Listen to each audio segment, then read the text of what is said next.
ಎಲ್ಲರಿಗೂ ನಮಸ್ಕಾರ. ಕರ್ನಾಟಕ ರಾಜ್ಯದ ನನ್ನ ಎಲ್ಲ ಆತ್ಮೀಯ ಸ್ಪರ್ಧಾರ್ಥಿಗಳಿಗೆ ನಾನು ಎಂ.ಎ. ಬಡೇಮಿಯಾ, ಸ್ಪರ್ಧಾ ಭೂಗೋಳಶಾಸ್ತ್ರದ ಲೇಖಕ ಮತ್ತು ಭೂಗೋಳಶಾಸ್ತ್ರದ ಉಪನ್ಯಾಸಕ.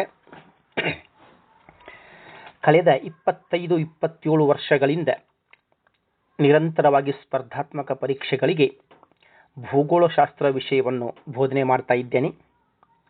ಅದೇ ರೀತಿ ಸ್ಪರ್ಧಾ ಭೂಗೋಳಶಾಸ್ತ್ರ ನಾನು ಬರೆದಂತಹ ಮೊಟ್ಟ ಮೊದಲನೇ ಕೃತಿಯಾಗಿರ್ತದೆ. ಇವತ್ತಿನ ವಿಶೇಷವಾದಂತಹ ಈ ವಿಡಿಯೋ ಭೂಗೋಳಶಾಸ್ತ್ರಕ್ಕೆ ಸಂಬಂಧಪಟ್ಟಂಗೆ ಕೆಲವೊಂದು ಪ್ರಮುಖವಾದಂಥ ಪ್ರಶ್ನೆಗಳನ್ನು ರೆಡಿ ಮಾಡಿದ್ದೇನೆ. ಈಗ ನಾಳೆ ಕೊಡುವಂಥ ಎಕ್ಸಾಮ್, ಪೊಲೀಸ್ ಎಕ್ಸಾಮ್ ಇರ್ಬೋದು, PSI ಎಕ್ಸಾಮ್ ಇರ್ಬೋದು, PC ಎಕ್ಸಾಮ್ ಇರ್ಬೋದು, ಯಾವುದೇ ಎಕ್ಸಾಮ್ ಇರ್ಬೋದು, ಎಲ್ಲ ಸ್ಪರ್ಧಾತ್ಮಕ ಪರೀಕ್ಷೆಗಳಿಗೆ ಸಂಬಂಧಪಟ್ಟಂಗೆ ಕೆಲವೊಂದು ಪ್ರಶ್ನೆಗಳನ್ನು ರೆಡಿ ಮಾಡಿದ್ದೇನೆ. ಒಂದೊಂದಾಗಿ ನೋಡ್ಕೊಂತ ಹೋಗೋಣ. ಇವತ್ತಿನ ಮೊದಲನೇ ಪ್ರಶ್ನೆ 2026 ಜೂನ್ ತಿಂಗಳಲ್ಲಿ ಮಾನ್ಸೂನ್ ಮಳೆ ಕಡಿಮೆಯಾಗಲು ಕಾರಣವೇನು? ನೋಡ್ರಿ, ಈ ವರ್ಷ ಮಾನ್ಸೂನ್ ಮಳೆ ಕಡಿಮೆ ಆಯಿತು. ಅದಕ್ಕೆ ರೀಸನ್ ಏನು ಪ್ರಶ್ನೆ ಬಂದಿರ್ತದೆ. ಲೇಟೆಸ್ಟ್ ಇನ್ಫಾರ್ಮೇಷನ್ ಇಲ್ಲಿ 4 ಆಪ್ಷನ್ಸ್ ಇದ್ದಾವೆ. ಒಂದು ಲಾನಿನಾ ಪ್ರವಾಹ, ಎರಡನೇದು ಸೂಪರ್ ಎಲ್ ನೀನೋ ಪ್ರವಾಹ, ಮೂರನೇದು ಪಶ್ಚಿಮ ಮಾರುತಗಳ ಪ್ರವಾಹ, ನಾಲ್ಕನೇದು ಕಾಡುಗಳ ನಾಶ, ಕಾಡ್ಗಿಚ್ಚು, ಡಿಫಾರೆಸ್ಟೇಷನ್. ಹಾಗಾದರೆ ಯಾಕೆ ಮಳೆ ಕಡಿಮೆ ಆಗಿತ್ತು ಈ ಸಲ ಅಂತಂದರೆ ಅದಕ್ಕೆ ಸರಿಯಾದಂಥ ಉತ್ತರ ಸೂಪರ್ ಎಲ್ ನೀನೋ. ಸೂಪರ್ ಎಲ್ ನೀನೋ ಏನಿದೆಯಲ್ಲ, ಈ ವರ್ಷ ಅತ್ಯಂತ ಈ ಕಡಿಮೆ ಮಳೆಯಾಗಲು ಕಾರಣವಾಗಿರ್ತದೆ. ಯಾಕಂತಂದರೆ ಇದು ಪೆಸಿಫಿಕ್ ಸಾಗರದಲ್ಲಿ ನಿರ್ಮಾಣಗೊಂಡಂಥ ಒಂದು ಪ್ರವಾಹ. ಎಲ್ ನೀನೋ ಅಂತೇವಿ. ಪ್ರತಿ ವರ್ಷ ಇದು 2 ವರ್ಷಕ್ಕೊಮ್ಮೆ, 3 ವರ್ಷಕ್ಕೊಮ್ಮೆ, 5 ವರ್ಷಕ್ಕೊಮ್ಮೆ ಬರ್ತದೆ. ಆದರೆ ಈಗ ಬಂದಿದ್ದು ಸೂಪರ್ ಎಲ್ ನೀನೋ. ಹೌದಾ? ಸೂಪರ್ ಎಲ್ ನೀನೋ ಇದು ಬರುವುದು 20-25 ವರ್ಷಕ್ಕೊಮ್ಮೆ ಬರ್ತದೆ. ದಕ್ಷಿಣ ಪೆಸಿಫಿಕ್ ಸಾಗರದೊಳಗೆ ಬರುವಂಥ ಒಂದು ಪ್ರವಾಹ. ಈ ಪ್ರವಾಹ ಬಂತಂತಂದರೆ ಪೆಸಿಫಿಕ್ ಸಾಗರದಲ್ಲಿ ಏನಾಗ್ತದೆ, ಉಷ್ಣಾಂಶ ಹೆಚ್ಚಾಗ್ತದೆ. ಉಷ್ಣಾಂಶ ಹೆಚ್ಚಾತಂತಂದರೆ ಅಲ್ಲೇ ತೇವಾಂಶದ ಪ್ರಮಾಣ ಹೆಚ್ಚಾಗ್ತದೆ, ನೀರು ಆವಿಯಾಗಿ ಮೇಲೆ ಹೋಗ್ತದೆ. ಆದರೆ ಪೂರ್ವಕ್ಕೆ ಚಲಿಸುವಂಥ ಮಾರುತಗಳು ತಮ್ಮೊಂದಿಗೆ ಅತ್ಯಂತ ಕಡಿಮೆ ತೇವಾಂಶವನ್ನು ಸಾಗಿಸ್ಕೊಂಡು ಬರ್ತವೆ. ಆವಾಗ ಏನಾಗ್ತದೆ, ಭಾರತದ ಹಲವಾರು ಪ್ರದೇಶಗಳ ಮೇಲೆ ಮಳೆಯ ಪ್ರಮಾಣ ಬಹಳ ಕಡಿಮೆ ಆಗ್ತದೆ, ಬರಗಾಲ ನಿರ್ಮಾಣಗೊಳ್ಳುತ್ತದೆ. ಹಾಗಾಗಿ ಈ ವರ್ಷ ಮಳೆಯ ಪ್ರಮಾಣ ತೀರಾ ಕಡಿಮೆಯಾಗಲು ಕಾರಣ ಯಾವುದಂತಂದರೆ ಸೂಪರ್ ಎಲ್ ನೀನೋ ಪ್ರವಾಹ ಆಗಿರ್ತದೆ. ಇದು ನಿಮಗೆ ಗೊತ್ತಿರಲಿ. ಆದರೆ ಮತ್ತೊಂದು ಪ್ರವಾಹ ಕಂಡು ಬರ್ತದೆ, ಲಾನಿನಾ. ಈ ಲಾನಿನಾ ಪ್ರವಾಹ ಪೆಸಿಫಿಕ್ ಸಾಗರದಾಗ ಉಗಮಗೊಳ್ಳುತ್ತದೆ. ಲಾನಿನಾ ಪ್ರವಾಹ ಬಂದಾಗ ಭಾರತ ದೇಶದಾಗ ಮಳೆ ಹೆಚ್ಚಾಗಿರ್ತದೆ. ಆದರೆ ಭಾರತ ದೇಶದೊಳಗೆ ಮಳೆ ಹೆಚ್ಚು, ಪ್ರವಾಹಗಳು ಬಂದಿರ್ತವೆ, ಫ್ಲಡ್ ಬಂದಿರ್ತದೆ ಈ ಲಾನಿನಾ ಪ್ರವಾಹದಿಂದ. ಓಕೆ, ಎಲ್ ನೀನೋ ಪ್ರವಾಹದಿಂದ ಮಳೆಯ ಪ್ರಮಾಣ ತೀರಾ ಕಡಿಮೆ ಆಗ್ತದೆ, ಬರಗಾಲ ನಿರ್ಮಾಣಗೊಳ್ಳುತ್ತದೆ. ಆದರೆ ಲಾನಿನಾ ಪ್ರವಾಹದಿಂದ ಏನಾಗ್ತದೆ, ನಮ್ಮ ಭಾರತ ದೇಶಕ್ಕೆ ಮಳೆಯ ಪ್ರಮಾಣ ಹೆಚ್ಚಾಗ್ತದೆ. ಇದು ನಿಮಗೆ ಗೊತ್ತಿರಲಿ, ಲೇಟೆಸ್ಟ್ ಇನ್ಫಾರ್ಮೇಷನ್ ಆಗಿರ್ತದೆ. ಇನ್ನು ಎರಡನೇ ಪ್ರಶ್ನೆ ನೋಡೋಣ. ಎರಡನೇ ಪ್ರಶ್ನೆ, ಭಾರತೀಯ ಹವಾಮಾನ ಇಲಾಖೆಯು ಭಾರತ ದೇಶವನ್ನು ಎಷ್ಟು ಭೂಕಂಪದ ವಲಯಗಳಾಗಿ ವಿಂಗಡಿಸಿದೆ? IMD, ಇದಕ್ಕೆ ನಾವು IMD ಅಂತೀವಿ. IMD ಅಂದರೆ ಇಂಡಿಯನ್ ಮೀಟಿರಾಲಜಿಕಲ್ ಡಿಪಾರ್ಟ್ಮೆಂಟ್, ಡೆಲ್ಲಿ ಒಳಗಿದೆ.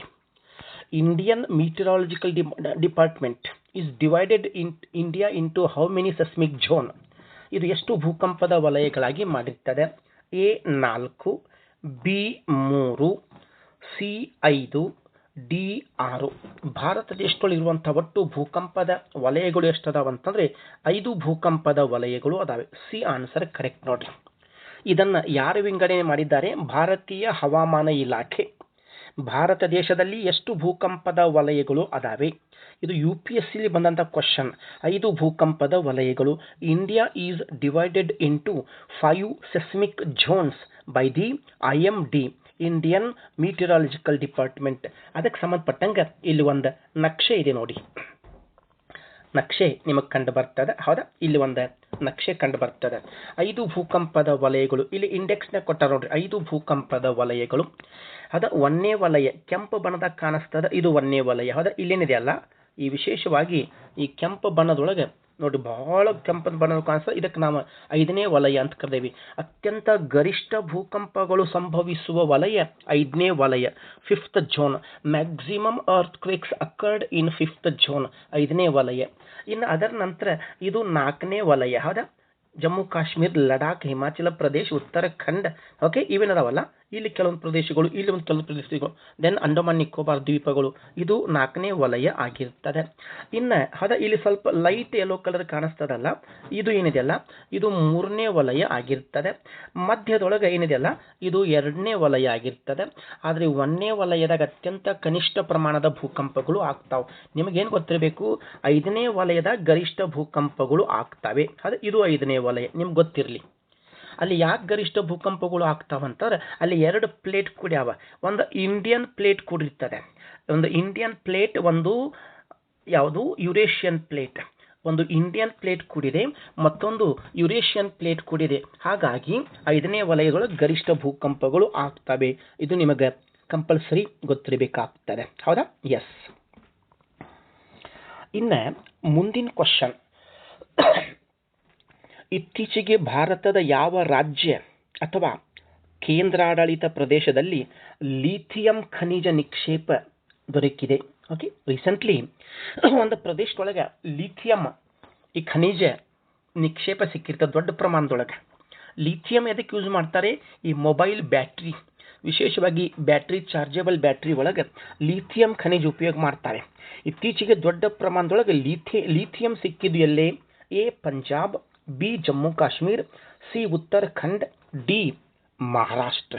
ಇದಕ್ಕೆ ಸರಿಯಾದಂಥ ಉತ್ತರ ಯಾವುದಪ್ಪ ಅಂತಂದರೆ ಬಿ ಜಮ್ಮು ಕಾಶ್ಮೀರ್. ಹೌದಾ, ಈ ಜಮ್ಮು ಕಾಶ್ಮೀರ ಏನಿದೆಯಲ್ಲ ಇಲ್ಲೇ ಲಿಥಿಯಂ ನಿಕ್ಷೇಪ ಇತ್ತೀಚೆಗೆ ಸಿಕ್ಕಿರ್ತದೆ.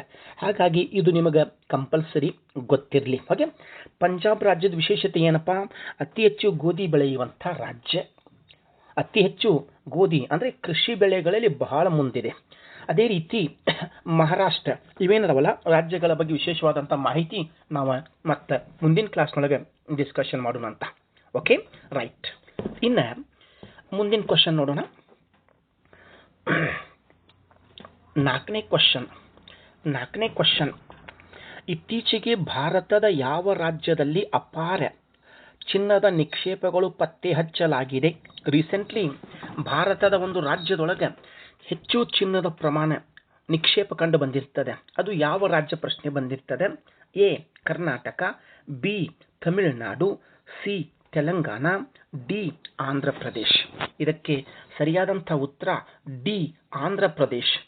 ಆಂಧ್ರ ಪ್ರದೇಶದೊಳಗೆ ಚಿನ್ನದ ನಿಕ್ಷೇಪಗಳು ಸಿಕ್ಕಿದ್ದಾವ್ರಿ. ಎಲ್ಲಿ? ವಿಶೇಷವಾಗಿ ಆಂಧ್ರ ಪ್ರದೇಶದೊಳಗೆ ಗುಂಟೂರು ಜಿಲ್ಲೆ ಬರ್ತದೆ, ಅಲ್ಲೇ ಸ್ವರ್ಣಗಿರಿ.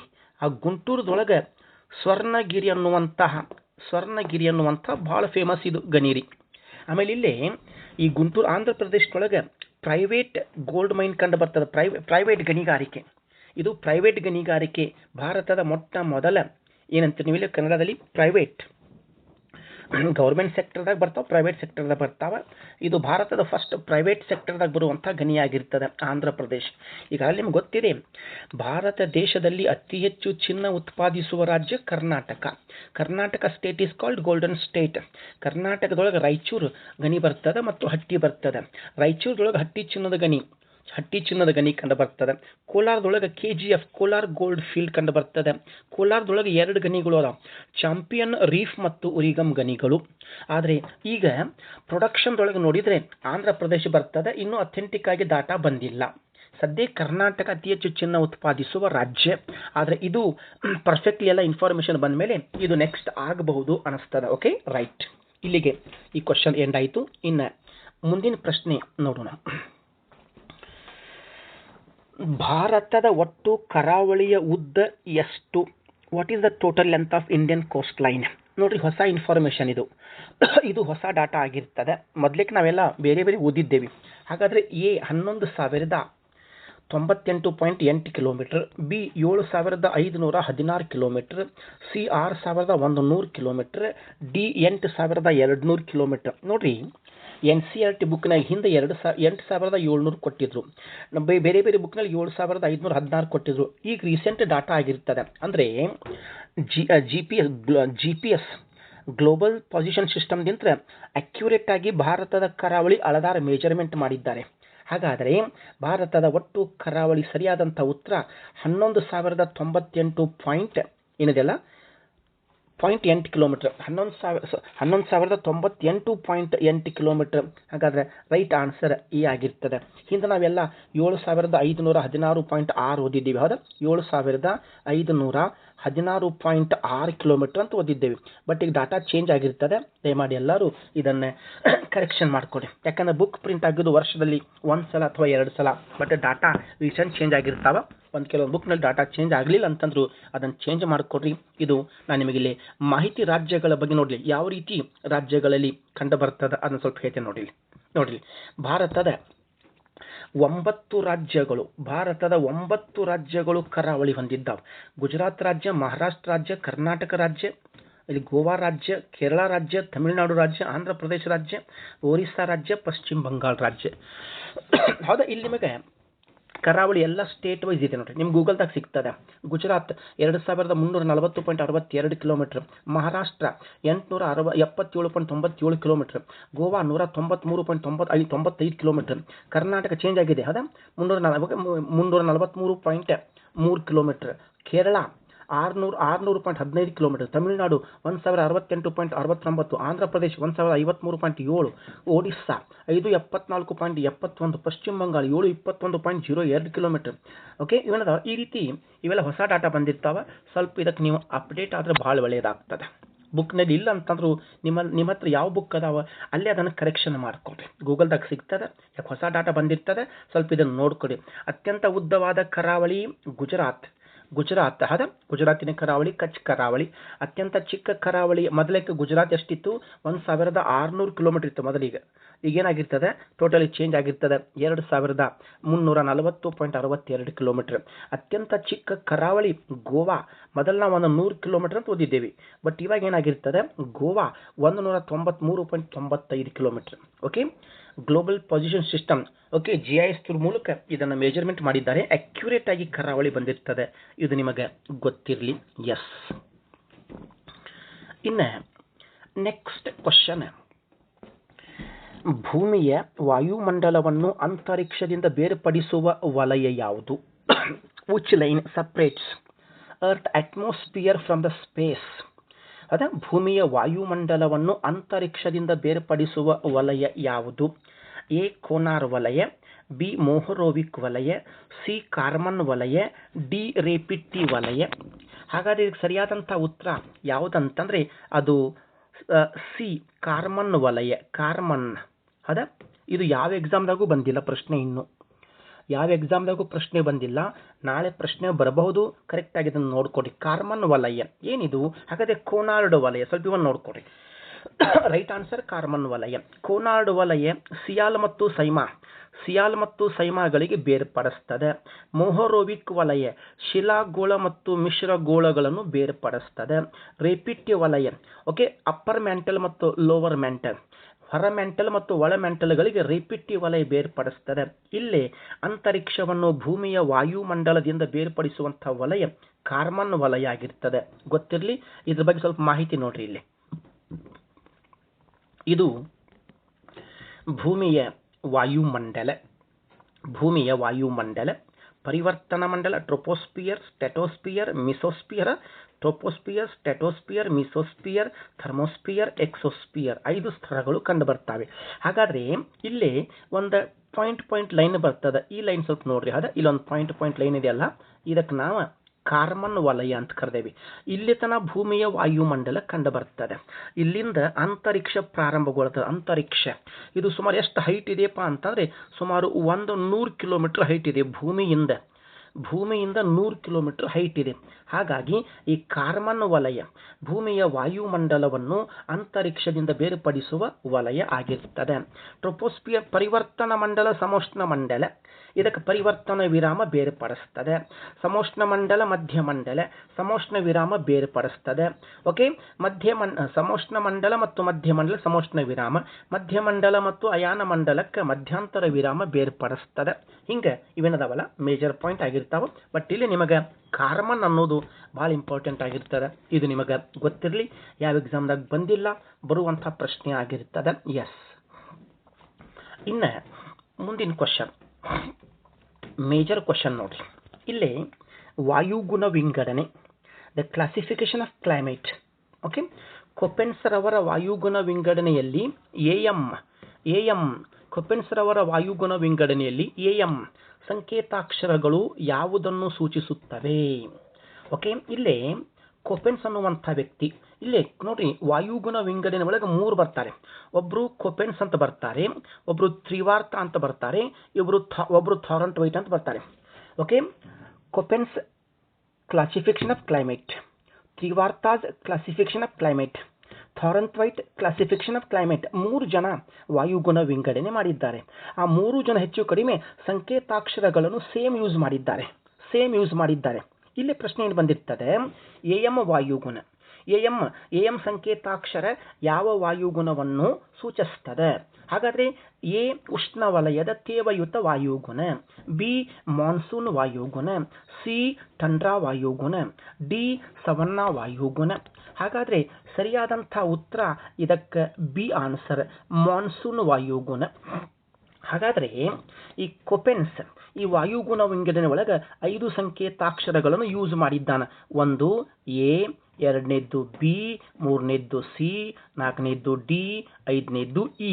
A B C D E main 5 ಅಕ್ಷರಗಳು ಬರ್ತಾವೆ ಇಲ್ಲಿ ಸಂಕೇತಾಕ್ಷರಗಳು. ಮತ್ತು ಮುಂದೆ A F, A W, A M, B F, B W, B M, ಅದು okay, B N H, B S H, T, E T, H, ಹಿಂಗೆ ಸುಮಾರು ಸಂಕೇತಾಕ್ಷರಗಳನ್ನು ಯೂಸ್ ಮಾಡಿದ್ದಾರೆ. ಕ್ವಶನ್ ಬಂದಿರ್ತದೆ. ಇಲ್ಲಿ ನಾನು ನಿಮಗೆ ಚಿತ್ರದ ಮೂಲಕ ತೋರಿಸ್ತೇನೆ. ಮೊದಲೇನು ತಿಳ್ಕೊಡಿ, ವಾಯುಗುಣ ವಿಂಗಡಣೆಯಲ್ಲಿ ಮೊಟ್ಟ ಮೊದಲು ಸಂಕೇತಾಕ್ಷರಗಳನ್ನು ಯಾರು ಉಪಯೋಗ ಮಾಡಿದ್ರು? ಕೊಪೆನ್ಸ್ ಅನ್ನುವಂಥ ವ್ಯಕ್ತಿ ಮೊಟ್ಟ ಮೊದಲು ಈ ವಾಯುಗುಣ ವಿಂಗಡಣೆ ಒಳಗೆ ಈ ಸಂಕೇತಾಕ್ಷರಗಳನ್ನು ಯೂಸ್ ಮಾಡಿದ್ದಾನೆ. ಹಾಗಾದರೆ ಮುಂದೆ ನೋಡಿ, ಇಲ್ಲಿ ಒಂದು ಡಯಾಗ್ರಾಮ್ ಬರ್ತದೆ. ಹೌದಾ, ಮುಖ್ಯವಾಗಿ ಕೊಪೆನ್ಸ್ ಕ್ಲೈಮೇಟ್ ಕ್ಲಾಸಿಫಿಕೇಶನ್ 5 ಅದಾವ.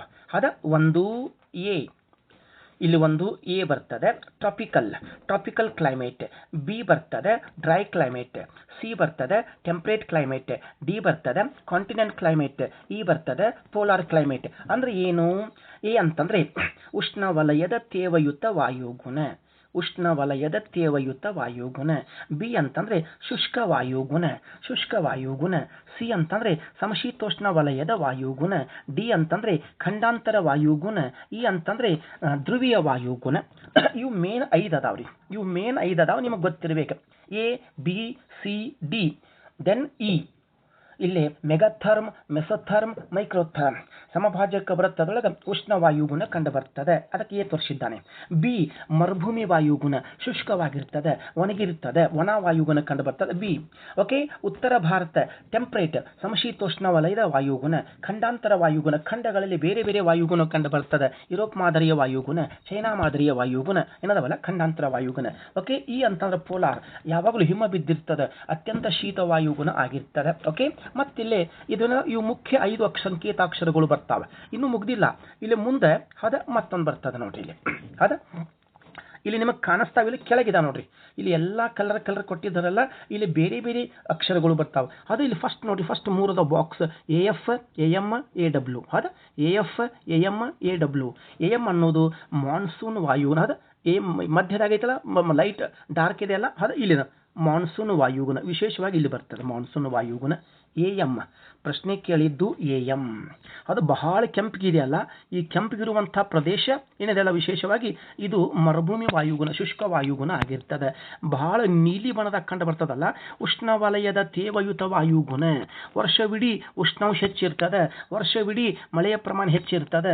ಯಾಕೆ ಅರಣ್ಯಗಳು ಹೆಚ್ಚಾಗಿ ಕಂಡು ಬರ್ತಾವಿಲ್ಲಿ. ಹಾಗಾಗಿ ಈ ಕೊಪೆನ್ಸ್ ರವರ ವಾಯುಗುಣ ವಿಂಗಡಣೆ, ತ್ರಿವಾರ್ತ ರವರ ವಾಯುಗುಣ ವಿಂಗಡಣೆ, ಥಾರಂಥ್ವೈಟ್ ರವರ ವಾಯುಗುಣ ವಿಂಗಡಣೆ 3 ಅದಾವ. ಸ್ವಲ್ಪ ಇವನ್ನ ನೋಡ್ಕೊಳ್ಳಿಕ್ಕೆ ಪ್ರಯತ್ನ ಮಾಡಿ. ನಾನು ನಿಮಗೆ ಸಿಂಪಲ್ ಆಗಿ ಕೊಡ್ತಾ ಇದ್ದೇನೆ, ಬಟ್ ಥಿಯರಿ ಕ್ಲಾಸ್ನಾಗ ನಿಮಗೆಲ್ಲ ಡೀಟೇಲ್ ಆಗಿ ಸಿಗ್ತಾವ. UKS ಮೇನ್ಸ್ ಎಕ್ಸಾಮ್ದಾಗ ಕೇಳುವಂಥ ಪ್ರಶ್ನೆ, UPSC ಮೇನ್ಸ್ ಎಕ್ಸಾಮ್ದಾಗ ಕೇಳುವಂಥ ಪ್ರಶ್ನೆ ಆಗಿರ್ತದೆ. Okay, yes. ನೆಕ್ಸ್ಟ್ ಕ್ವಶನ್ ನೋಡೋಣ. ಎಸ್, ಕರ್ನಾಟಕದ ಅತಿ 2 ಸಲ ರಿಪೀಟ್ ಆಗಿರ್ತದೆ. ಕರ್ನಾಟಕದ ಅತಿ ಎತ್ತರವಾದಂತಹ ಆಣೆಕಟ್ಟು ಯಾವುದು? Which one of the following is the highest dam in Karnataka state? A. Nagarjuna Sagar, B. Almatti ಆಣೆಕಟ್ಟು, C. Malaprabha ಆಣೆಕಟ್ಟು, D. ಸೂಫಾ ಆಣೆಕಟ್ಟು. ಹಾಗಾದರೆ ಸರಿಯಾದಂಥ ಉತ್ತರ ಡಿ, ಸೂಫಾ ಆಣೆಕಟ್ಟು. ಹೌದು, ಸೂಫಾ ಆಣೆಕಟ್ಟು ಹೆಚ್ಚು ಕಡಿಮೆ 101 ಮೀಟರ್ ಎತ್ತರವಾಗಿರ್ತದೆ. ಯಾವ ನದಿ ಮೇಲೆ ಕಂಡು ಬರ್ತದೆ? ಕಾಳಿ ನದಿ ಮೇಲೆ ಕಂಡು ಬರ್ತದೆ. ಉತ್ತರ ಕನ್ನಡ ಜಿಲ್ಲೆ ಒಳಗೆ ಕಂಡು ಬರ್ತದೆ. ನಾಗಾರ್ಜುನ ಸಾಗರ ಆಣೆಕಟ್ಟು ಕೃಷ್ಣಾ ನದಿಗೆ ನಿರ್ಮಾಣ ಮಾಡಿರ್ತಾರೆ, ತೆಲಂಗಾಣ ರಾಜ್ಯದೊಳಗೆ. ಆಲಮಟ್ಟಿ ಆಣೆಕಟ್ಟು ಕೃಷ್ಣಾ ನದಿ ವಿಜಯಪುರ ಜಿಲ್ಲೆ ಒಳಗೆ. ಮಲಪ್ರಭಾ ಆಣೆಕಟ್ಟು ಮಲಪ್ರಭಾ ನದಿ ಎಲ್ಲೇ ಬೆಳಗಾವಿ ಜಿಲ್ಲೆಯ ಸೌದತ್ತಿ ತಾಲೂಕಿನ ಮುನವಳ್ಳಿ ಎಂಬಲ್ಲಿ ನಿರ್ಮಾಣ ಮಾಡಿರ್ತಾರೆ.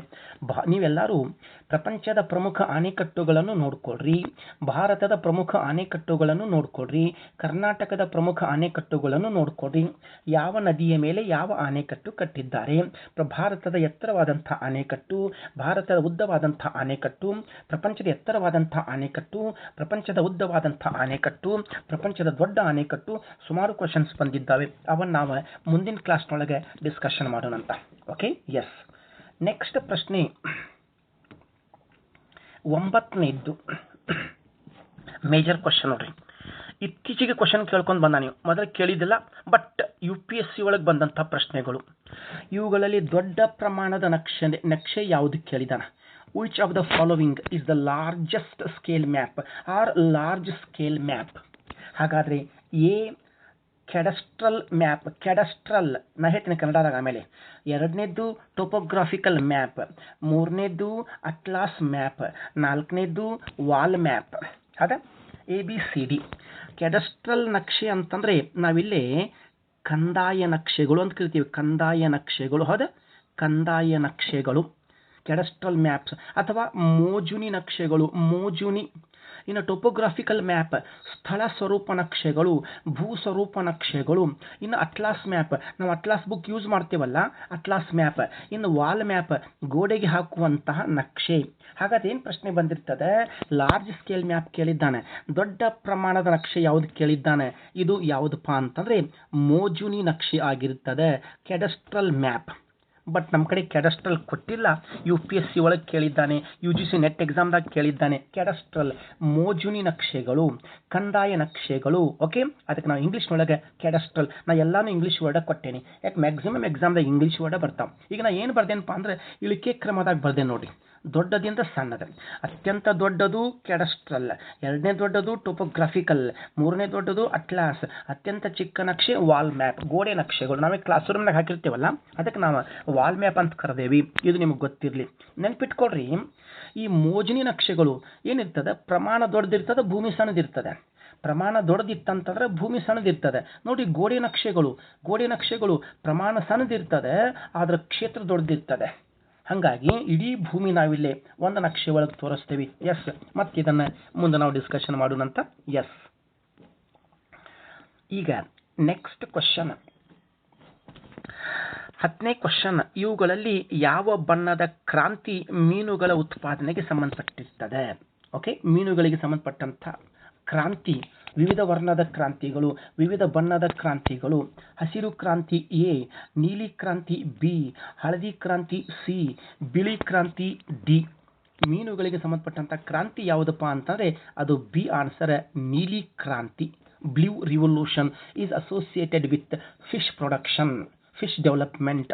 ಹಸಿರು ಕ್ರಾಂತಿ ಕೃಷಿ ಬೆಳೆಗಳಿಗೆ ಸಂಬಂಧಪಟ್ಟಿರ್ತದೆ, ಎಲ್ಲ ಬೆಳೆಗಳು ಬರ್ತವೆ. ಹಳದಿ ಕ್ರಾಂತಿಗಳು ಎಣ್ಣೆ ಕಾಳುಗಳಿಗೆ ಸಂಬಂಧಪಟ್ಟಿರ್ತದೆ.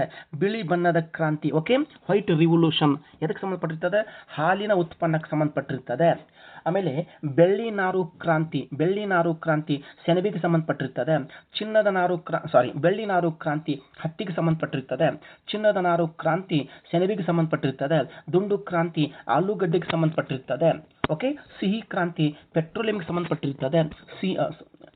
ಕಪ್ಪು ಕ್ರಾಂತಿ ಪೆಟ್ರೋಲಿಯಂಗೆ ಸಂಬಂಧಪಟ್ಟಿರ್ತದೆ. ಸಿಹಿ ಕ್ರಾಂತಿ ಜೇನಿಗೆ ಸಂಬಂಧಪಟ್ಟಿರ್ತದೆ, ಜೇನು ಹನಿ. ಓಕೆ, ಹಿಂಗೆ ಕ್ರಾಂತಿಗಳಲ್ಲಿ ಒಂದು ಕ್ವಶನ್ ಬರ್ತದೆ, ಇಲ್ಲ ಕ್ರಾಂತಿಗಳನ್ನು ಹೊಂದಿಸಿ ಬರೆಯಿರಿ. ಆಯಾ ಕ್ರಾಂತಿಗೆ ಸಂಬಂಧಪಟ್ಟಂತ ಫಾದರ್ಸ್ ಕೇಳ್ತಾನೆ, ಆಯಾ ಕ್ರಾಂತಿ ಯಾರು ಪ್ರಾರಂಭ ಮಾಡಿದ್ರು, ಇಂಥ ಪ್ರಶ್ನೆ ಬರ್ತಾವೆ. ಅದನ್ನು ಸ್ವಲ್ಪ ನೋಡ್ಕೊಳ್ಳಿಕ್ಕೆ ಪ್ರಯತ್ನ ಮಾಡಿ. ನೆಕ್ಸ್ಟ್ ಕ್ವಶನ್, ಭಾರತದ ಅತ್ಯಂತ ಆಳವಾದ ಬಂದರು ಯಾವ್ದು ಕೇಳಿದ್ದಾನೆ. Which one of the following is the deepest port in India? ಅತ್ಯಂತ ಆಳವಾದ ಬಂದರು ಎ ಮುಂಬೈ ಬಂದರು, B Navamangaluru, C doctor Shyam Prasad Mukherjee ಬಂದರು, ಡಿ ವಿಶಾಖಪಟ್ಟಣಂ ಬಂದರು. ಇದು ಹಿಂದೆ KS ಎಕ್ಸಾಮ್ದಾಗ 2 ಸಲ ಬಂದಂಥ ಪ್ರಶ್ನೆ. ಯಾಕೆ ವಿಶೇಷವಾಗಿರ್ತದೆ, ಆಳವಾಗಿರ್ತದೆ. ಸರಿಯಾದಂಥ ಉತ್ತರ ಯಾವುದಪ್ಪ ಅಂದರೆ ವಿಶಾಖಪಟ್ಟಣಂ, ಆಂಧ್ರ ಪ್ರದೇಶ್. ಓಕೆ, ಮುಂಬೈ ಮಹಾರಾಷ್ಟ್ರ, ನವಮಂಗಳೂರು ಕರ್ನಾಟಕ. ಡಾಕ್ಟರ್ ಶ್ಯಾಮ್ ಪ್ರಸಾದ್ ಮುಖರ್ಜಿ ಏನಿದು? ಕಾಂಡ್ಲಾ ಬಂದರು, ಕಾಂಡ್ಲಾ ಗುಜರಾತಿನ ಕಾಂಡ್ಲಾ ಬಂದರಿನ ಮತ್ತೊಂದು ಹೆಸರು ಡಾಕ್ಟರ್ ಶ್ಯಾಮ್ ಪ್ರಸಾದ್ ಮುಖರ್ಜಿ. ಇಲ್ಲ ನಿಮಗೆ ಮ್ಯಾಪಿನ ಮೂಲಕ ತೋರಿಸ್ತೇನೆ ನೋಡ್ರಿ, ಮ್ಯಾಪ್. ಹೌದಾ, ಇಲ್ಲೇ ಇದಕ್ಕೆ ನಾವು ಕಾಂಡ್ಲಾ ಬಂದರು ಗುಜರಾತ್ ಡಾಕ್ಟರ್ ಶ್ಯಾಮ್ ಪ್ರಸಾದ್ ಮುಖರ್ಜಿ ಅಂತೇವಿ. ದೆನ್ ಮಹಾರಾಷ್ಟ್ರದ ಮುಂಬೈ ಬಂದರು ಅತ್ಯಂತ ದೊಡ್ಡ ಸ್ವಾಭಾವಿಕ ಬಂದರು. ಅಲ್ಲಿ ಅದರ ಕೆಳಗೆ ಮತ್ತೊಂದು ಬರ್ತದೆ JNPT ಜವಾಹರ್ಲಾಲ್ ನೆಹರು ಬಂದರು. ಭಾರತದ ಅತ್ಯಂತ ದೊಡ್ಡ ಕೃತಕ ಬಂದರು, ಭಾರತದ ಅತ್ಯಂತ ದೊಡ್ಡ ಹೈಟೆಕ್ ಬಂದರು. ಅದರ ನಂತರ ಗೋವಾದೊಳಗೆ ಬರ್ತದೆ, ನವಮಂಗಳೂರು ಕರ್ನಾಟಕದಾಗ ಬರ್ತದೆ, ಕೊಚ್ಚಿನ್ ಕೇರಳದಾಗ ಬರ್ತದೆ. ಇವೆಲ್ಲ ಪಶ್ಚಿಮ ಕರಾವಳಿಯ ಬಂದರುಗಳು. ಇನ್ನು ಈ ಕಡೆ ಬಂದರೆ ಓಕೆ ತುತಿಕೋರಿನ್ ವಿವೋ ಚಿದಂಬರಂ ಅಂತೂ ಕರೆದಾರೆ. ಚೆನ್ನೈ ಬಂದರು ತಮಿಳುನಾಡು. ಓಕೆ, ದೆನ್ ವಿಶಾಖಪಟ್ಟಣಂ ಆಂಧ್ರ ಪ್ರದೇಶದೊಳಗೆ ಬರ್ತದೆ, ಅತ್ಯಂತ ಆಳವಾದಂಥ ಬಂದರು. ಪರದ್ವೀಪ ಒರಿಸ್ಸಾದೊಳಗೆ ಬರ್ತದೆ. ಕೋಲ್ಕತ್ತಾ ಪಶ್ಚಿಮ ಬಂಗಾಳದೊಳಗೆ ಬರ್ತದೆ. ಓಕೆ, 13 ಪ್ರಧಾನ ಬಂದರುಗಳು ನಮ್ಮ ಭಾರತ ದೇಶದೊಳಗೆ ಕಂಡು ಬರ್ತವೆ. ಅಂಡಮಾನ್ ನಿಕೋಬಾರ್ದೊಳಗೆ ಪೋರ್ಟ್ ಬ್ಲೇರ್ ಕಂಡು ಬರ್ತದೆ, ನಿಮಗೆ ಗೊತ್ತಿರಲಿ. ಅದ ನೋಡ್ರಿ, ಭಾರತದ ಬಂದರುಗಳು ಪ್ರಶ್ನೆ ನೆನಪಿಟ್ಟುಕೊಡ್ರಿ, ಪ್ರಪಂಚದ ಬಂದರುಗಳು ನೆನಪಿಟ್ಟುಕೊಡ್ರಿ. ಕರ್ನಾಟಕದ ಬಂದರುಗಳು ಪ್ರಶ್ನೆ ಕೇಳಿದಾನ, north to south, south to north ಯಾವ್ಯಾವ ಜಿಲ್ಲೆ ಒಳಗೆ ಕಂಡು ಬರ್ತಾವೆ. ಓಕೆ, ಕರ್ನಾಟಕದಾಗ ಒಂದು ಪ್ರಮುಖ ಬಂದರುಗಳು, ಇನ್ನು ಹಲವಾರು ಮಧ್ಯಮ ಹಾಗೂ ಚಿಕ್ಕ ಪ್ರಮಾಣದ ಬಂದರುಗಳು ಕಂಡು ಬರ್ತಾವೆ. ಎಸ್, ಇದೆಲ್ಲ ಎಕ್ಸಾಮ್ದಾಗ ಬರುವಂಥ ಪ್ರಶ್ನೆ. UPSC ಎಕ್ಸಾಮ್ದಾಗ ಕೇಳಿದ ಭಾರತದ ಹೈಟೆಕ್ ಬಂದರು ಕೇಳಿದ್ದಾನೆ, ನವಮಂಗಳೂರು. ಮಹಾರಾಷ್ಟ್ರದ JNPT ಜವಾಹರ್ಲಾಲ್ ನೆಹರು ಬಂದರು. ಓಕೆ, ಅತ್ಯಂತ ದೊಡ್ಡ ಸ್ವಾಭಾವಿಕ ಬಂದರು ಮುಂಬೈ ಬಂದರು. ಓಕೆ, ಆಮೇಲೆ ಜುವಾರಿ ನದಿ ಮೇಲೆ ಯಾವ ಬಂದರು ಕಂಡು ಬರ್ತದೆ? ಮಾರ್ಮಗೋವಾ ಕಂಡು ಬರ್ತದೆ. ಕಚ್ ಖಾರಿ ಒಳಗೆ ಯಾವ್ದು ಕಂಡು ಬರ್ತದೆ? ಕಾಂಡ್ಲಾ ಕಂಡು ಬರ್ತದೆ. ಓಕೆ, ಇಲ್ಲೇ ಕಲ್ಕತ್ತಾ ಬಂದರಿಗೆ ಡಾಕ್ಟರ್ ಶ್ಯಾಮ್ ಪ್ರಸಾದ್ ಮುಖರ್ಜಿ ಅಂತ ಕರೆದಾರೆ. ಇಲ್ಲೇ ನಿಮಗೆ ದೀನ್ ಕಾಂಡ್ಲಾ ಬಂದರಿಗೆ ದೀನ್ ದಯಾಳ್ ಉಪಾಧ್ಯಾಯ ಬಂದರು ಅಂತ ಕರೆದಾರೆ. ಡಾಕ್ಟರ್ ಶ್ಯಾಮ್ ಪ್ರಸಾದ್ ಮುಖರ್ಜಿ ಕಲ್ಕತ್ತಾ. ಡಾಕ್ಟರ್ ಶ್ಯಾಮ್ ಪ್ರಸಾದ್ ಮುಖರ್ಜಿ ಯಾವುದಂತಾರೆ? ಕಲ್ಕತ್ತಾ ಬಂದರಿಗೆ. ಓಕೆ, ಇಲ್ಲೇ 4 ಬಂದರಿನ ಹೆಸರು ಚೇಂಜ್ ಆಗಿರ್ತಾವೆ. ಒಂದು ಯಾವುದು? ಕಾಂಡ್ಲಾ ದೀನ್ ದಯಾಳ್ ಉಪಾಧ್ಯಾಯ ಬಂದರು. JNPT ಜವಾಹರ್ಲಾಲ್ ನೆಹರು ಬಂದರು, ಏನಿದೆ JNPT. ದೆನ್ ಈ ಕಡೆ ಬಂದರೆ ವಿವೋ ಚಿದಂಬರಂ, ತುತಿಕೋರಿನ್. ಓಕೆ, ಇನ್ನು ಕಲ್ಕತ್ತಾ ಹೋಗಿ ಡಾಕ್ಟರ್ ಶ್ಯಾಮ್ ಪ್ರಸಾದ್ ಮುಖರ್ಜಿ ಆಗಿರ್ತದೆ. 13 ಪ್ರಧಾನ ಬಂದರುಗಳು ನೆನಪಿಟ್ಕೊಡ್ರಿ. ಇನ್ನು ನೆಕ್ಸ್ಟ್ ಕ್ವಶನ್, ಇದು ಬಹಳ ಎಕ್ಸಾಮ್ದಾಗ ಬಂದಿರ್ತದೆ. ಜಯ, ಪದ್ಮ, ರತ್ನ ಇವು ಯಾವ ಬೆಳೆಯ ತಳಿಗಳಾಗಿವೆ? ಹೈಯೆಸ್ಟ್ ಎಕ್ಸಾಮ್ದಾಗ ರಿಪೀಟೆಡ್ ಕ್ವಶನ್. ಏನಿಲ್ಲಪ್ಪ ಅಂದ್ರೆ 30-40 ಸಲ ಬೇರೆ ಬೇರೆ ಎಕ್ಸಾಮ್ದಾಗ ಬಂದಂಥ ಕ್ವಶನ್. ಓಕೆ, ಜಯ, ಪದ್ಮ, ರತ್ನ. ವಿಶೇಷವಾಗಿ Jaya, Padma, Ratna, Sabarmati, Jamuna, Pankaj, basmati, IR8, IR20, jasmine ಸುಮಾರು ತಳಿಗಳು ಕಂಡು ಬರ್ತಾವೆ. ಯಾವುದರ ತಳಿಗಳು? ಎ ಗೋಧಿ ತಳಿಗಳು, ಅಕ್ಕಿ ತಳಿಗಳು, ಸಿ ಹತ್ತಿ ತಳಿಗಳು, ಡಿ ಮೆಕ್ಕೆಜೋಳ ತಳಿಗಳು. ಹಾಗಾದರೆ ಸರಿಯಾದಂಥ ಉತ್ತರ ಅಕ್ಕಿ ತಳಿಗಳು. Jaya, Padma, Ratna, Sabarmati, Jamuna, Pankaj, basmati, IR8, IR20, IR25, jasmine. Okay, ಸುಮಾರು ತಳಿಗಳು ಕಂಡು ಬರ್ತವೆ. ಇನ್ನು ಗೋಧಿಯ ತಳಿಗಳು PSI ಎಕ್ಸಾಮ್ದಾಗ ಕೇಳ್ಯಾನ. ಕಲ್ಯಾಣ್, ಸೋನಾ, ಸೋನಾಲಿಕಾ, ಲೋರ್ಮಾ, ಲಾಜೋ, ಅರ್ಜುನ್. ಇನ್ನು ಹತ್ತಿಯ ತಳಿಗಳು ಹತ್ತಿ. Okay, Shankar 4, Shankar 6, Mahanandi, Khandava 2, Jaydhar, BNH, DCH. ಹೌದಾ, Shankar 4, Shankar 6, Mahanandi, Khandava, Jaydhar, BNH, BT. Okay, bacillus thuringiensis. ಮೆಕ್ಕೆಜೋಳದ ತಳಿಗಳು ಗಂಗಾ ರಂಜಿತ್, ಹಿಮಾಲಯ ಸ್ವರ್ಣ. ಗಂಗಾ ರಂಜಿತ್, ಹಿಮಾಲಯ ಸ್ವರ್ಣ. ಹೌದಾ, ಈ ರೀತಿ ತಳಿಗಳು ಕಂಡು ಬರ್ತವೆ. ಇವನ್ನು ನೋಡ್ಕೊಡ್ರಿ. ಆಮೇಲೆ ಅವುಗಳ ವೈಜ್ಞಾನಿಕ ಹೆಸರು, ಓಕೆ, ಅವನ್ನ ನೆನಪಿಟ್ಕೊಡ್ರಿ. ಗೋಧಿಯ ತಳಿಯ ವೈಜ್ಞಾನಿಕ ಹೆಸರು ಟ್ರಿಟಿಕಮ್. ಓಕೆ, ಹಿಂಗೆ ಸುಮಾರು ತಳಿಗಳು ಬರ್ತವೆ. ಬಟ್ ಇಲ್ಲಿ ಡಿಸ್ಕಷನ್ ಮಾಡೋದು ಬೇಡ, ಟೈಮ್ ವೇಸ್ಟ್ ಆಗ್ತದೆ. ಮುಂದಿನ ಕ್ಲಾಸ್ನಾಗ ಅವನ್ನ ನೋಡೋಣ ಅಂತ. ಇನ್ನು ಬಹಳ ಲೇಟೆಸ್ಟ್ ನ್ಯೂಸ್ ನೋಡ್ರಿ, ಬಹಳ ಸುದ್ದಿ ಒಳಗಿರುವಂಥ ಬಂದರು. ಮ್ಯಾಕ್ಸಿಮಮ್ ಸೀಟ್ ಒಳಗೆ ಕೇಳಿದಂಥ ಕ್ವಶನ್, ಹಾರ್ಮುಜ್ ಜಲಸಂಧಿ ಯಾವ ಜಲರಾಶಿಗಳನ್ನು ಜೋಡಿಸುತ್ತದೆ? Hormuz state connecting which of the following water bodies? A Atlantic ಮತ್ತು ಪೆಸಿಫಿಕ್ ಸಾಗರ, ಬಿ ಹಿಂದೂ ಮಹಾಸಾಗರ ಮತ್ತು ಕೆಂಪು ಸಮುದ್ರ, ಸಿ ಉತ್ತರ ಸಮುದ್ರ ಮತ್ತು ಬಾಲ್ಟಿಕ್ ಸಮುದ್ರ. ಇಲ್ಲೇ ಡಿ ಪರ್ಷಿಯನ್ ಖಾರಿ ಮತ್ತು ಓಮನ್ ಖಾರಿ. ಸರಿಯಾದಂಥ ಉತ್ತರ ಡಿ ಪರ್ಷಿಯನ್ ಖಾರಿ ಮತ್ತು ಓಮಾನ್ ಖಾರಿಗಳಿಗೆ ಇದು ಜೋಡಿಸ್ತದೆ. ಹೌದಾ, ಪ್ರಪಂಚದೊಳಗೆ ಮ್ಯಾಕ್ಸಿಮಮ್ ಜಲಮಾರ್ಗ, ವ್ಯಾಪಾರ ಮಾರ್ಗ, ಇದು ಪ್ರಪಂಚದ ಪ್ರಮುಖ ವ್ಯಾಪಾರ ಮಾರ್ಗ, ಜಲಮಾರ್ಗ. ಇದು ಇರಾನ್ ದೇಶದ ಅಂಡರ್ದಾಗ ಬರ್ತದೆ. ಇರಾನ್ ದೇಶದ ಹತೋಟಿ ಒಳಗೆ ಕಂಡು ಬರ್ತದೆ.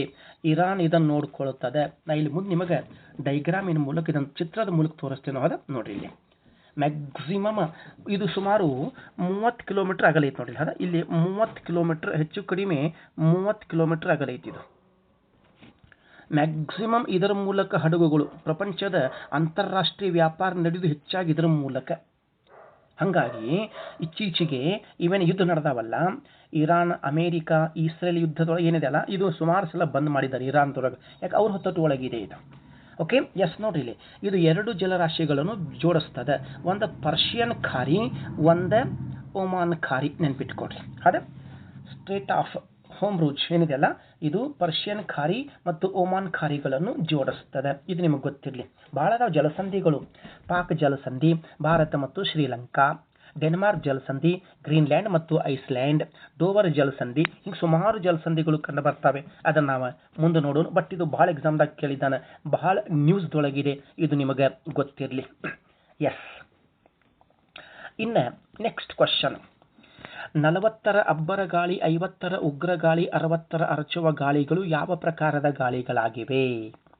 Roaring 40s, furious 50s, screaming 60s are associated which one of the following winds? Okay, A ವಾಣಿಜ್ಯ ಮಾರುತಗಳು, ಬಿ ಪ್ರತಿ ವಾಣಿಜ್ಯ ಮಾರುತಗಳು, ಸಿ ಧ್ರುವೀಯ ಮಾರುತಗಳು, ಡಿ ಮಾನ್ಸೂನ್ ಮಾರುತಗಳು. ಸರಿಯಾದಂಥ ಉತ್ತರ ಬಿ ಪ್ರತಿ ವಾಣಿಜ್ಯ ಮಾರುತಗಳು. ನೋಡ್ರಿ, ಭೂಮಿಯ ಮೇಲೆ ಉತ್ತರ ಗೋಳದಾಗ ಭೂಮಿ ಹೆಚ್ಚಿದೆ, ನೀರು ಕಡಿಮೆ ಇದೆ. ಭೂಮಿ ಹೆಚ್ಚಿದೆ, ನೀರು ಕಡಿಮೆ ಇದೆ. ದಕ್ಷಿಣ ಗೋಳದಾಗ ನೀರು ಹೆಚ್ಚಿದೆ, ಭೂಮಿ ಕಡಿಮೆ ಇದೆ. ದಕ್ಷಿಣ ಗೋಳದಾಗ ಬೇರೆ ಬೇರೆ ಅಕ್ಷಾಂಶಗಳಲ್ಲಿ ಗಾಳಿಗಳು ಬೀಸ್ತಾವ. ಉತ್ತರ ಗೋಳದಾಗ ಗಾಳಿಗಳು ಬೀಸಬೇಕಾದ್ರೆ ಭೂಮಿ ತಡೀತದೆ, ನಿಧಾನವಾಗಿ ಬೀಸ್ತಾವ. ದಕ್ಷಿಣ ಗೋಳದಾಗ ಗಾಳಿಗಳು ವೇಗವಾಗಿ ಬೀಸ್ತಾವ. ಇಲ್ಲಿ ಭೂಭಾಗ ಕಡಿಮೆ ಇದೆ, ಭೂಮಿ ತಡೆಯಂಗಿಲ್ಲ. ಹಾಗಾಗಿ ವೇಗವಾಗಿ ಬೀಸುವಂಥ ಗಾಳಿಗಳು ಬೇರೆ ಬೇರೆ ಸೌಂಡ್ ಮಾಡ್ತಾವ. 40ರ ಅಬ್ಬರ ಗಾಳಿ, 50ರ ಉಗ್ರ ಗಾಳಿ, 60ರ ಅರಚುವ ಗಾಳಿಗಳು. ಇವೆಲ್ಲ ಎಲ್ಲಿದಾವೆ? ಪೆಸಿಫಿಕ್ ಸಾಗರದಾಗ ಅದಾವೆ. ದಕ್ಷಿಣ ಪೆಸಿಫಿಕ್ ಸಾಗರ, ಉತ್ತರದಾಗಿಲ್ಲ, ದಕ್ಷಿಣ ಗೋಳದಾಗ ಮಾತ್ರ ಕಂಡು ಬರ್ತಾವ. ಇದು ನಿಮಗೆ ಗೊತ್ತಿರಲಿ. ಎಸ್, ಇನ್ನು ನೆಕ್ಸ್ಟ್ ಕ್ವಶನ್, 15ನೇ ಕ್ವಶನ್, ಪ್ರಪಂಚದಲ್ಲಿ ಅತಿ ಹೆಚ್ಚು ಕಬ್ಬಿಣದ ಅದಿರು ಉತ್ಪಾದಿಸುವ ದೇಶ. ಯಾಕೆ ಇದನ್ನು ತಗೊಂಡಿದ್ದೀನಿ ಅಂತಂದ್ರೆ ಡಾಟಾ ಚೇಂಜ್ ಆಗ್ಯಾವ್ರಿ. ನಾವು ಹಿಂದೆ ಸುಮಾರು KS ಎಕ್ಸಾಮ್ದಾಗ ಕೇಳಿದ್ದಾನೆ, UPSC ಎಕ್ಸಾಮ್ದಾಗ ಕೇಳಿದ್ದಾನೆ, UGC ಎಕ್ಸಾಮ್ದಾಗ ಕೇಳಿದ್ದಾನೆ, ಅತಿ ಹೆಚ್ಚು ಕಬ್ಬಿಣ ಉತ್ಪಾದಿಸುವ ದೇಶ ಯಾವುದು? ಅವಾಗ ಕೇಳಿದಾಗ ಚೀನಾ. ಹೌದು, ಚೀನಾ ಇತ್ತು ಅವಾಗ. 2025 ಮಾರ್ಚ್ದಾಗ ಡಾಟಾ ಚೇಂಜ್ ಆಗಿರ್ತಾವ, ಆ ಹೊಸ ಡಾಟಾ ಬಂದಿರ್ತಾವ. ಆ ಕಾರಣಕ್ಕಾಗಿ ಇದನ್ನು ತಗೊಂಡಿದ್ದೇನೆ. A answer Australia, B answer Brazil, C China, D Bharat. ಹಾಗಾದರೆ ಇಲ್ಲೇ ಅತಿ ಹೆಚ್ಚು ಕಬ್ಬಿಣದ ಅದಿರು ಉತ್ಪಾದಿಸುವ ದೇಶ ಆಸ್ಟ್ರೇಲಿಯಾ. ಮೊದಲು ಚೈನಾ ಇತ್ತು, ಈಗ ಆಸ್ಟ್ರೇಲಿಯಾ ಬಂದಿರ್ತದೆ. Okay, New South Wales, Queensland ಬಹಳ ಫೇಮಸ್ ಅಲ್ಲಿ ಕಬ್ಬಿಣದ ಉತ್ಪಾದನೆ ಒಳಗೆ. ಕಬ್ಬಿಣದ ಅದಿರಿನೊಳಗೆ 4 ವಿಧಗಳು ಬರ್ತಾವೆ: ಮ್ಯಾಗ್ನೆಟೈಟ್, ಹೆಮೆಟೈಟ್, ಲಿಮೋನೈಟ್, ಸಿಡಿರೈಟ್. ಪ್ರಶ್ನೆ ಕೇಳಿದ್ದಾನೆ, ಯಾವುದರ ವಿಧಗಳು? ಅಬ್ರಕದೊಳಗೆ ಮಸ್ಕೋವೈಟ್, ಬಯೋಟೈಟ್, ಲೆಪಿಡೋಲೈಟ್, ಪ್ಲಾಗೋಪೈಟ್ 4 ಅದಾವ. ಅಬ್ರಕದೊಳಗೆ 4 ಅದಾವ: ಮಸ್ಕೋವೈಟ್, ಬಯೋಟೈಟ್, ಲೆಪಿಡೋಲೈಟ್, ಪ್ಲಾಗೋಪೈಟ್. ಇನ್ನು ಕಲ್ಲಿದ್ದಲೊಳಗೆ 4 ಅದಾವ: anthracite, bituminous, lignite, peat. Anthracite, bituminous, lignite, peat. ಅದ ತಾಮ್ರದೊಳಗೆ 5 ಅದಾವ. Cuprite, malachite, covellite, pyrite, chalcocite. Okay, cuprite, malachite, covellite, pyrite, chalcocite. Yes. ಇನ್ನು ಮುಂದೆ ನೋಡಿರಿ ನೆಕ್ಸ್ಟ್ ಕ್ವಶನ್ ನೋಡಿ ಇಲ್ಲಿ. ಹೌದು, ಇಲ್ಲಿ ಗ್ಲೋಬಲ್ ಪ್ರೊಡಕ್ಷನ್ ಇದೆ ನೋಡಿರಿ. ಗ್ಲೋಬಲ್ ಪ್ರೊಡಕ್ಷನ್ ಯಾವ್ಯಾವ ಈಗ 2022 ಡಾಟಾ ಇದು. ಫಸ್ಟ್ ಆಸ್ಟ್ರೇಲಿಯಾ ಬರ್ತದೆ, ಸೆಕೆಂಡ್ ಬ್ರೆಜಿಲ್ ಬರ್ತದೆ, ಥರ್ಡ್ ಇಂಡಿಯಾ ಬರ್ತದೆ, ಫೋರ್ತ್ ಚೈನಾ ಬರ್ತದೆ, ಫಿಫ್ತ್ ಇರಾನ್ ಬರ್ತದೆ. ಪ್ರೊಡಕ್ಷನ್ ನೋಡ್ರಿ, ಅದ ಆಸ್ಟ್ರೇಲಿಯಾ 1ನೇ ಸ್ಥಾನದಾಗಿದೆ. ಓಕೆ, ಬ್ರೆಜಿಲ್ 2ನೇ ಸ್ಥಾನದಾಗಿದೆ, ಭಾರತ 3ನೇ ಸ್ಥಾನದಾಗಿದೆ, ಚೈನಾ 4ನೇ ಸ್ಥಾನದಾಗಿದೆ. ಅದ ನೋಡಿ, ಎಲ್ಲ ನಿಮಗೆ ಡಾಟಾ ಕೊಟ್ಟಿದ್ದೀನಿ, ಇವನ್ನ ನೋಡ್ಕೊಡಿ, ಗೂಗಲ್ದಾಗ ಸಿಗ್ತದೆ. ಆದರೆ ಇದು KS ಮೇನ್ಸ್ ಎಕ್ಸಾಮ್ದಾಗ ಭಾರತ ದೇಶದಲ್ಲಿನ ಕಬ್ಬಿಣದ ಉತ್ಪಾದನೆ ಮತ್ತು ಹಂಚಿಕೆ ಪ್ರಶ್ನೆ ಬಂತಪ್ಪ 15 ಮಾರ್ಚಿಂದ. ಅವಾಗ ಇವೆಲ್ಲ ಬರೀಬೇಕು. ಇವೆಲ್ಲ ಅನ್ನೆಸೆಸರಿ ಬರಂಗಿಲ್ಲ, ಕೇಳಂಗಿಲ್ಲ. ಆದ್ರೆ ಮೇನ್ಸ್ ಎಕ್ಸಾಮ್ದಾಗ, UPSC ಮೇನ್ಸ್ ಎಕ್ಸಾಮ್ದಾಗ, KS ಮೇನ್ಸ್ ಎಕ್ಸಾಮ್ದಾಗ ಇವೆಲ್ಲ ಡಾಟಾ ನೀವು ಹಾಕಬೇಕಾಗ್ತದೆ. Okay, right. ಇನ್ನು 16ನೇ ಕ್ವಶನ್, ಏಷ್ಯಾ ಖಂಡ ಮತ್ತು ಯುರೋಪ್ ಖಂಡಗಳನ್ನು ಬೇರ್ಪಡಿಸುವ ಪರ್ವತ ಶ್ರೇಣಿ ಯಾವುದು? Which one of the following mountain range separates Asia from Europe continent? Okay, ಹಾಗಾದ್ರೆ ನೈಸ್ ನೋಟ್ ಆನ್ಸರ್ಸ್. ಎ ಸುಲಿಮಾನ್ ಪರ್ವತಗಳು, ಬಿ ಹಿಂದೂಕುಷ್ ಪರ್ವತಗಳು, ಸಿ ಅರಾರತ್ ಪರ್ವತಗಳು, ಡಿ ಯುರಲ್ ಪರ್ವತಗಳು. ಸುಲಿಮಾನ್ ಪರ್ವತಗಳು ಎಲ್ಲಿ ಅದಾವೆ? ಪಾಕಿಸ್ತಾನದಾಗ ಅದಾವೆ. ಹಿಂದೂಕುಷ್ ಪರ್ವತಗಳು ಅಫ್ಘಾನಿಸ್ತಾನದಾಗ ಅದಾವೆ. ಅರಾರತ್ ಪರ್ವತಗಳು ಟರ್ಕಿ ಒಳಗದಾವೆ. ಯುರಲ್ ಪರ್ವತಗಳು ಯುರೋಪ್ ಮತ್ತು ಏಷ್ಯಾ ಖಂಡಗಳಿಗೆ ಬೇರ್ಪಡಿಸ್ತವೆ. Right answer is D. ಇಲ್ಲಿ ನಾನು ಚಿತ್ರದಾಗಿದೆ ನೋಡಿ, ಮ್ಯಾಪ್ ಇದೆ ನೋಡ್ರಿ. ಇಲ್ಲಿ ನಿಮಗೆ ಮ್ಯಾಪ್ ಕಂಡು ಬರ್ತದೆ. ಹೌದಾ, ಇದು ಯುರೋಪ್ ಖಂಡ, ಇದು ಏಷ್ಯಾ ಖಂಡ. ಯಾವ್ದ ಇಲ್ಲ ನೋಡ್ರಿ, ಇವೇನದಾವಲ್ಲ ಪರ್ವತ ಶ್ರೇಣಿಗಳು. ನಾವು ಇವಕ್ಕೆ ಯುರಲ್ ಮೌಂಟೇನ್ಸ್ ಯಾವ ಪರ್ವತಗಳು ಬೇರ್ಪಡಿಸ್ತಾವೆ ಯುರೋಪ್ ಮತ್ತು ಏಷ್ಯಾ? ಯುರಲ್ ಪರ್ವತಗಳು. ಹಾಗಾದ್ರೆ ಜಲರಾಶಿ ಕೇಳಿದರೆ ಏನು ಮಾಡ್ತೀರಿ? ಅತ್ಯಂತ ದೊಡ್ಡ ಸಮುದ್ರ ಯಾವುದು? ಯುರೋಪ್ ಮತ್ತು ಏಷ್ಯಾ ಖಂಡದೊಳಗೆ ಅತ್ಯಂತ ಮಧ್ಯದಾಗ ಅತ್ಯಂತ ದೊಡ್ಡ ಸಮುದ್ರ ಕಂಡು ಬರ್ತದೆ. ಸರೋವರ ಕ್ಯಾಸ್ಪಿಯನ್ ಸರೋವರ. ಓಕೆ, ಜಲರಾಶಿ 2 ಖಂಡಗಳ ಮಧ್ಯದಾಗ ಬರ್ತದೆ. ಎಸ್. ಇನ್ನು ಗಡಿರೇಖೆಗಳು ಹೊಸ ತಗೊಂಡೇನಿ. ಭಾಳ ಮೇಜರ್ ಇನ್ಫಾರ್ಮೇಷನ್ ಹೊಸ ತಗೊಂಡಿದ್ದೀನಿ. ಕರೆಕ್ಟಾಗಿ ಸ್ವಲ್ಪ ನೋಡ್ಕೊಡ್ರಿ. ಪರ್ಪಲ್ ಗಡಿರೇಖೆ, ಈಗ ನಾ ಮಾರ್ಕ್ ಮಾಡಕತ್ತೀನ, ಇದೊಂದು ಪರ್ಪಲ್ ಕಲರ್ ಅದು, ಇದು ಪರ್ಪಲ್ ಕಲರ್. ಪರ್ಪಲ್ ಗಡಿರೇಖೆ ಯಾವ ದೇಶಗಳನ್ನು ಬೇರ್ಪಡಿಸ್ತಾರೆ? ಎ ಇಸ್ರೇಲ್ ಮತ್ತು ಸಿರಿಯಾ, ಬಿ ಇಸ್ರೇಲ್ ಮತ್ತು ಲೆಬನಾನ್, ಸಿ ಇರಾನ್ ಮತ್ತು ಪಾಕಿಸ್ತಾನ್, ಡಿ ಸೈಪ್ರಸ್ ಮತ್ತು ಟರ್ಕಿ. ಓಕೆ, ಇಲ್ಲಿ ಪರ್ಪಲ್ ಗಡಿರೇಖೆ ಯಾವ ದೇಶಗಳಿಗೆ ಬೇರ್ಪಡಿಸ್ತದಪ್ಪ ಅಂತಾರೆ? ಎ ಆನ್ಸರ್ ಇಸ್ರೇಲ್ ಮತ್ತು ಸಿರಿಯಾ.